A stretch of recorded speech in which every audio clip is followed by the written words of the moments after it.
But yeah, I was basically just wondering, like, how exactly grind mode and everything got started. Origin. So back in 2006, I was doing shows around Rhode Island, and I made a song called Grind Mode. And then I had previously done a mixtape series where we would take a bunch of artists and put them together from different areas. And so I started a new mixtape series under the Grind Mode name.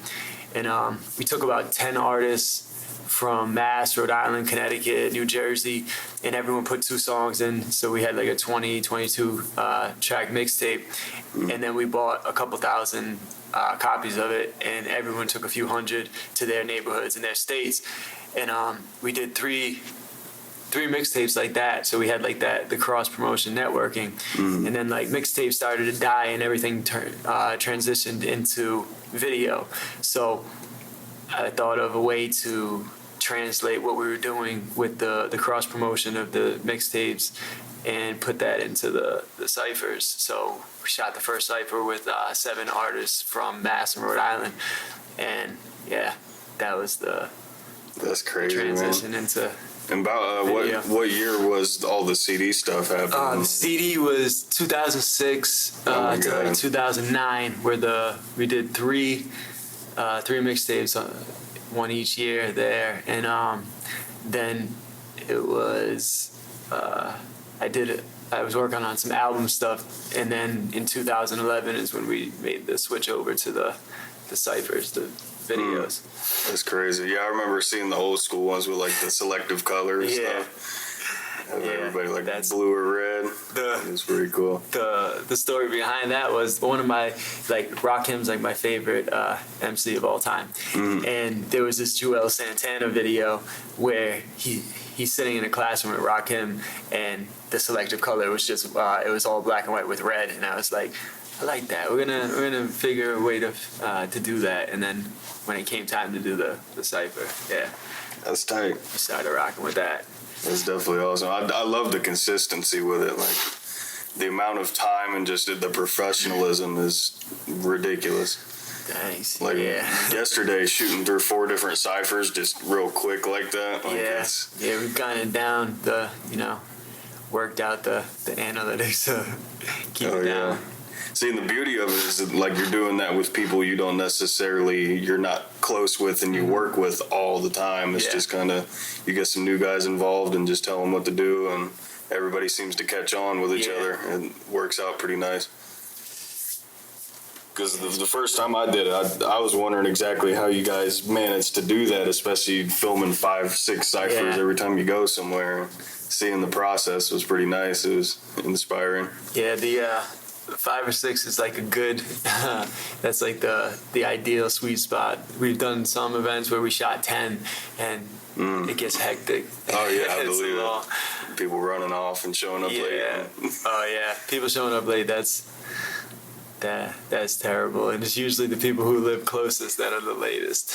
People traveling like 8 hours away and they're on time. Yeah, I've seen plenty of that, like, especially with local shows. All the local openers don't show up until the headliner tries to go on. Doesn't make any sense at all. So, what kind of plans do you necessarily have for it? Is there anything that's going to be changing up? Any sort of crazy switchovers? Anything that's happening? We're looking at different markets. We're definitely hitting new areas. We get offers all the time from people that want to put together shows and series in new cities. So we got a lot of them coming up. We're going to be hitting some of the bigger ones that we've been having success with and going back. Like, we're definitely doing Vegas again. We got a lot of love out there. That series did real well, and they want us to come back. In Denver, we got that coming up in 2 weeks. Back to LA in September for the stress-free event that we do in New York. They're doing a West Coast version this year, so we're going to be out in Cali for September, cool. Shooting out there for the show and ciphers, and then the week after that we're up in Maine going back to Maine for 656 Fest, and we got like Apathy, Slain, Block McCloud, Terminology, all already, Lex the Hexmaster already as the headliners for that event. So, wow, yeah. And you got everybody involved with that? We're gonna have some of the ones that we've already worked with, like Slain and App and Term. We're probably gonna do them again, and we got Chilla Jones from the battle rap King of the Dot champ. He's gonna be there. He's shooting another one with us. So. Oh, that's cool. That's awesome. So you guys are completely doing it full time now? Yeah. This is it just keeps picking up, and then we got like the international ones. We got 3 more Cyphers from South Africa already shot and done, and they got another event coming up at the end of April where they're gonna be shooting 4 more. That's awesome. So like beyond that, like the origin story and everything. So before the whole grind mode thing, about how long were you actually doing music? Let's see. I started in 2000. Wow. I was like producing and I was DJing in like the mid 90s, late 90s in high school, and then in the Rhode Island area. Just in at that point I was in Seekonk, Massachusetts. That's where I went to high school, and I was just DJing like house parties and school dances and shit like that, and I had my dad's turntables, and then I found his drum machine, and I had like a dual tape deck, and I started like looping up like old records and making beats, and then I met this dude named Nages, and he rapped, and we worked together, and I was just producing for him, and then in freestyling, and he taught me how to like write in bars and everything, and then so 2000 is when I recorded my very first project. Oh, that's awesome. Yeah. It's definitely been a minute. Long time. So how was that process like when did you actually really start feeling that you seen a whole career out of it? It was when I did my first project. I was on the radio in Rhode Island. There was this the main like mainstream radio station still had a mix show on Saturday nights that played local artists, and they had live battles. And at that time, I was like a full-time battle MC. I was going to all the freestyle battles and like all the live events and winning. And then I called in, and I ended up being on the radio station for a year and a half, and I'm the retired undefeated champ from that show back then. So I was getting like a lot of love from that, and I just went like full time into music because I was in school, so I wasn't working or anything. I was just doing music. And that was recording. In high school? No, this was college now at this point in 2000. And so from like 2000 to 2004, when I was in school, I was just supplementing my income recording other people out of my dorm room or at home when I was on break. And so music's been full time that whole time. And that's crazy. I got to work with a lot of people. A lot of the artists I was producing for back then, some of them went on and got deals, had deals, lost deals. And so we were always rubbing shoulders with like big names and meeting the right people and just good connections, getting lucky, good management and stuff like that. So that's awesome. You've definitely taken the right steps to go about it, and just the work ethic is what blows my mind. That's the main thing. It's like a lot of people give up after a few years. Like I didn't get paid for shows from 2000 to 2005, 2006. Like I wasn't making money off of the shows. I was finding other ways attached to music to make the money. And if you stick it out, if you just keep going, like eventually you're going to find where you fit in, and you're going to find your way to be able to make money doing what you love. It's just people give up too early, and it's like I've been doing this like 19 years now. If you don't do it for like over 5 years, like I'm saying like 10 years is like a good sweet spot where like you're really gonna find your own sound and find your way to make a living off of it. And especially coming from an era like that, because I'd imagine there were a lot more gatekeepers and stuff back then. Yeah. Like you'd really have to get through the labels and make a massive network of people that you can actually work with before you can do much, because nowadays you have the internet and you can really go crazy, like even just targeting people with ads and everything now. Yeah, it's so crazy to think back when I was in college that like YouTube wasn't even a thing yet.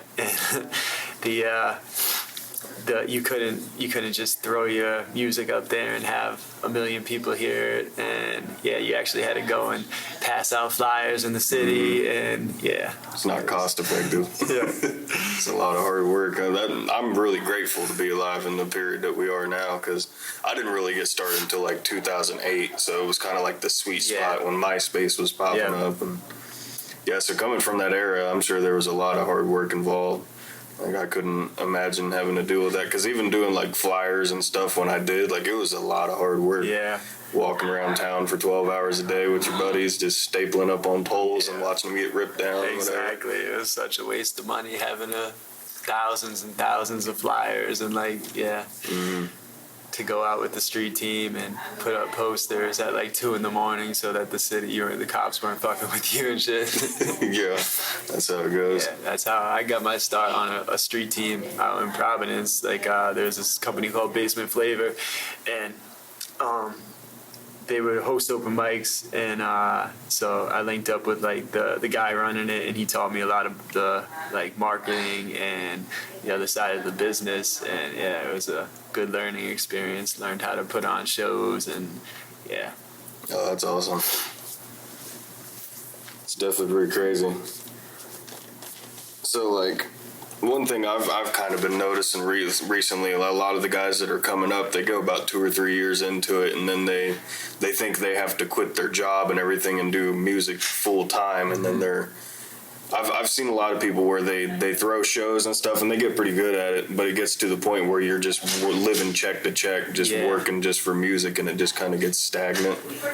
And I don't know. I feel like how you were saying, like supplementing the money and everything. I think it would be a good idea for a lot of these artists to kind of keep their 9 to 5 and then work 5 to 9, just doing something crazy at home, getting it all settled down. There's. I see a few people that I know like make the jump, and I don't know. It's tough. I mean, some people, I feel they should go all in, and other people, it really depends what's right for them. 'Cause like I went all in, and I don't know, if I didn't, then I don't think I would have gotten to where I am now. But they definitely need. So like I don't make money just off of like my rapping. Like I produce for television shows. I get my music placed in tons and tons of like television shows. I have I heard about that with like MTV and whatever. That's awesome. I do graphic design, I do video work, I do everything's like music related, but there's that makes a lot of sense to me. Income streams, you know. Yeah, because I see a lot of these guys, they just kind of go out there and just try to make it off of rapping and barely getting by and not growing at all. No, you need a whole bunch of different hustles that work together, go hand in hand. One promotes the other, you know. Like people see my videos and then they're like, "Oh, can I get a video done?" So like my work promotes another aspect of my work where we can go make a couple $100 shooting a video for someone else because they like the work they saw. Oh yeah, for sure. Yeah, it just kind of builds up over time. Yeah. Sort of network. So I originally, when I first got into doing hip hop, it was just, I got so much bad reactions from people around here because I came from a death metal background, so it's like totally a different world. And for whatever reason, like, because I'd been doing shows for like 6 or 7 years at the point, I think. Yeah, it was about 6 years when I first started taking hip hop seriously, because I was kind of just doing it as a little background thing. And when I first came into it, like, everybody was just not having it. And when I started putting money into the project, they thought I was just some little spoiled little white kid just doing whatever, taking mommy and daddy's money and putting it into it. And it kind of blows my mind how people just think, I don't know, it's all over the place. But yeah, when I first started, it was just a mess. Like, How was the reactions for you when you really started going out and getting into venues and everything, getting in the public eye? When I first started when I started hitting open mics, it was 99, 2000, and that it was rough because Providence at that point it was very rare to have a white MC, and you did not get love. I got booed off like the first 2 times. Like, yeah, people weren't welcoming, and like, yeah, one of the very first times definitely didn't get any love, got booed, and then came back the next week, and eventually earned my respect at this event called Around Midnight, and then went on to being one of the hosts of that open mic in Providence. And yeah. Oh, that's crazy. But it was rough, yeah. About how long was that process? Oh man, it was probably like a 3 or 4 month thing. Time to get like every Friday night, and took like 3 months to win them over and get the respect of the other MCs in there. So they saw that I wasn't just gonna like, oh, you booed me once, I'm not gonna show up again. But That's cool. So what, just kind of gave you that chip on the shoulder, just kind of? Yeah, it made me try harder. I'm like, I'm not gonna let them, make me stop. I'm gonna come back, get better, keep practicing, and yeah. So I think that's the way to go about it. I see a lot of people get disappointed way too quick and start getting mad and posting a bunch of shit on the internet and fighting with people and whatever. And the beef and stuff. I didn't have to worry about that back then. Oh, really? Yeah, the internet wasn't yeah, I could see that. You could only go on Instant Messenger and talk to someone. There was no or a discussion board or something like that. You didn't have people bitching and so readily able to complain about shit like today. Yeah, because it's everywhere now, and it's so easy to do. And it makes them, these new kids, the younger generation, are so entitled with the way that they act in the music industry. It's just so entitled. Yeah, I don't seem to understand it. I'm really grateful that we're in the time that we are now, because a lot of this stuff wouldn't be possible for me. Yeah. Because I know for a fact I'd be fighting 3 times as hard coming from the time that you did. So you said you're going to be coming back to 2x2 this year? Yeah. Yep. Looking forward to that. It's like one of the highlights of the summer. Oh, really? Yeah. That's cool that it's turned into that. Yeah. And then a lot of the grind mode artists always look forward to it. And then when they see the ciphers and they see all all the different stuff that goes on at the event, I expect probably even a bigger turnout from our affiliates from last year. That's Just keep awesome. growing each year. Yeah. Yeah, it's been getting bigger and bigger, I've noticed, and everything seems to be moving faster. I mean, from the outside looking in, whatever. But it's pretty awesome. Can't wait to see who the headliners are this year. Oh, yeah, me neither. We were kind of chatting back and forth about it last night, seeing what was going on with it. But so what's been going on with the threat and all that? I was trying to see what are the plans with that. So that's myself, Jay Pera, and AOK. We did a few tracks together on my album that just came out, and we're working on the first Threat album. We got all the tracks selected. I'm producing the first project entirely, and we got all the tracks selected. We started writing, and we got hooks for probably 90% of them done. Some of the verses for half of them already done. We're looking probably 2 or 3 months out, a release for that sometime around the summer.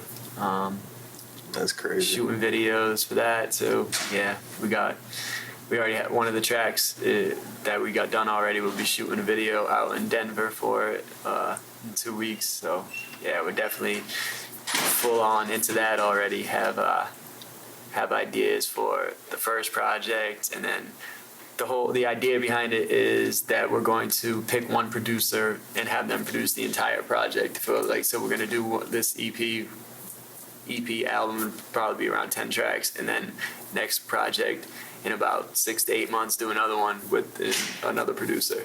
Oh, that's crazy. See, I love that when you have one specific producer on the album. I think it's really coherent. Yeah, and it gives us a chance to like work with the producer and craft a whole sound so that we can like go in a certain direction. We can be like, you know, build the whole story and theme around the project, and not just like cherry pick tracks that you know, throw stuff together. Yeah, for sure.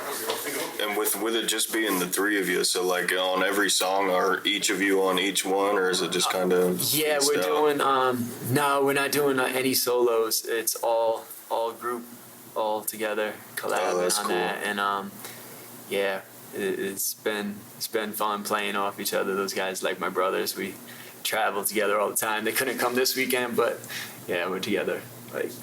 Yeah, I've seen the amount of work. The entire collective is just crazy between you guys. Definitely looking forward to seeing how that turns out. Like, what kind of time are you looking at for that? Is it going to be like a 40-minute project or something with 3 different verses on each song? Or?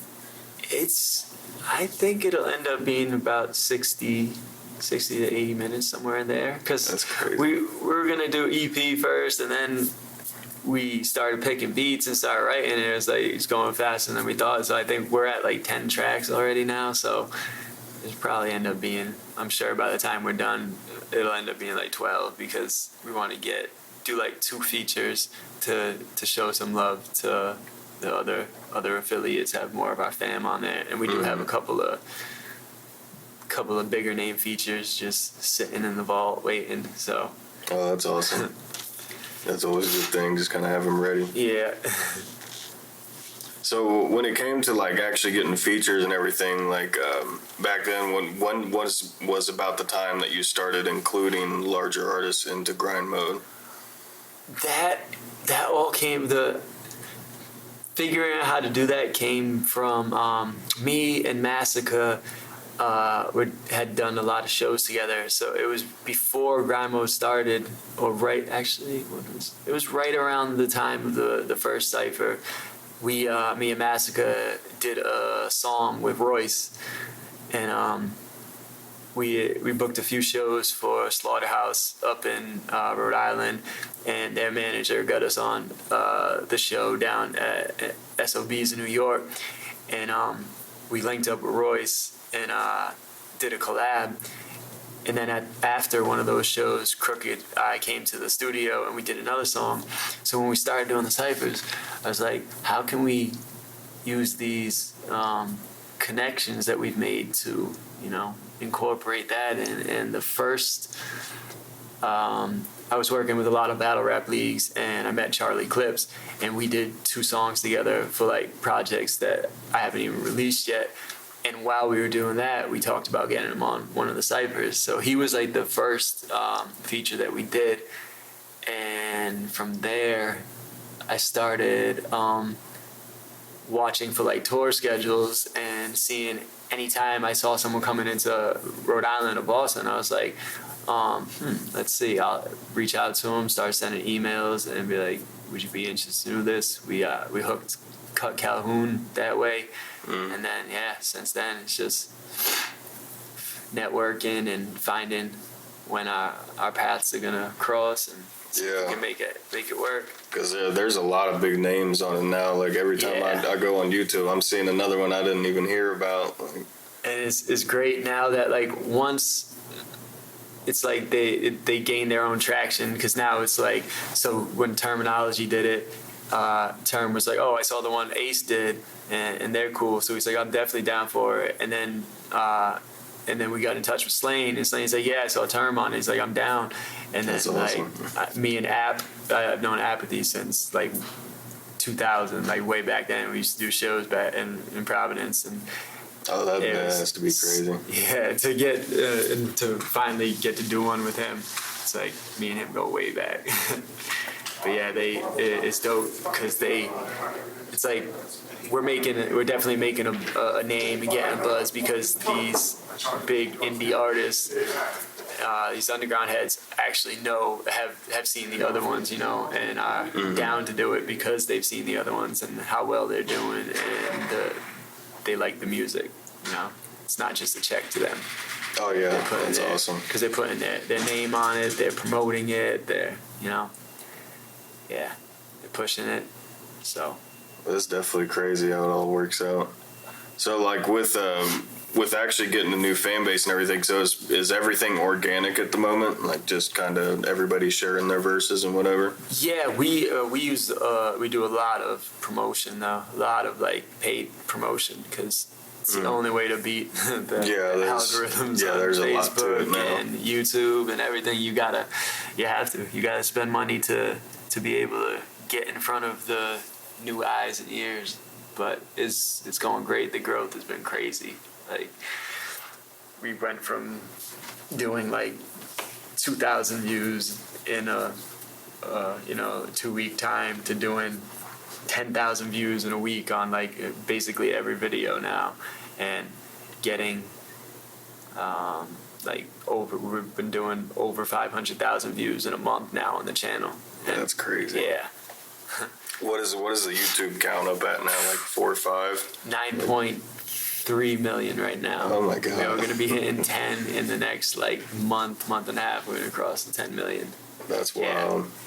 Yeah, so when you were talking about like the paid promotions and everything, like does most of the budget go to YouTube, like discovery ads and stuff like that? Yeah. Google ads are huge across it's Facebook, and Google ads are like the main where we dump a ton of the money, like thousands. Oh yeah, I've been looking into it too, doing a lot with the royalty-free stuff. Yeah. But like with Google ads, so are you guys just doing discovery, or are you doing like bumper ads, or? It's a mix. It depends on. They crack down on like what you can promote because of the content, and like if the swears. So some the whole of them, adpocalypse thing. Mm-hmm. So some of them will hit. Will be like on the sides or suggested videos. Some will be get fed to like hip hop websites and be banners and stuff. It really just depends on what they allow for that particular one. And but it's been working nice. Like you can get all the click-through information and see what videos and what ads are performing the best, and where the fans are coming from, and like. Yeah, the whole system is wild. The analytics and everything involved. Like you can really define everything. The best, like being able to know exactly which video made someone subscribe to your channel, and like that's been a great one to know. All right, how can I push? What else can I push to this person, knowing that they like us because they saw this video and now they subscribe to us, and to know the type of sound that they like and what we can do to capitalize on that market. It's definitely awesome. I love seeing how it's been growing. It's definitely wild. Yeah, it's been a great ride, and it's crazy. It's like it's still so young, even though we've been doing it for years. But it's for what I see on the horizon, we're still like at such a small beginning stage. So yeah, I love hearing stuff like that coming, like even from your position. Like I think the amount of growth you guys are going to go through is just something phenomenal. Yeah, because the work ethic is it's there, and it's really hard to come across that, especially in the hip hop scene. Everybody just wants everything handed to them lately. Yeah.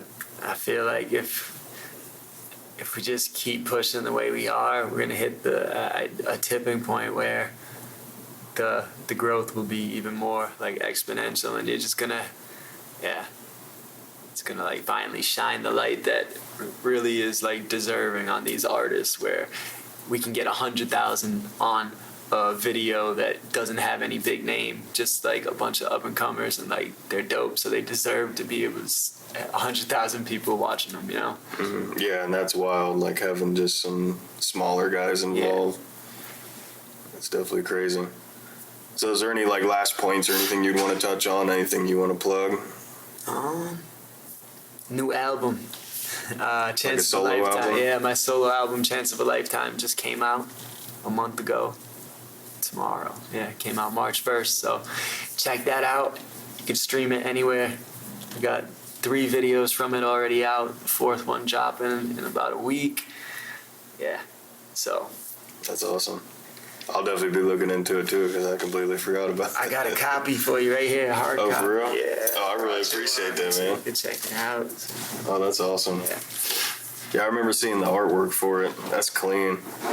Yeah, that was right outside Boulder. We took that picture and the video out there. Oh yeah, it's nice out that beautiful. way. It's like no other part of the country is like that. It's completely wild. Yeah. Yeah. Well, I definitely appreciate you coming on, man. Thanks for having me, been man. a lot. It's always nice talking to you. Yes. And I'm sure we'll do it again sometime. I'll be there for 2x2. See you guys. Yes. Sounds good, bro.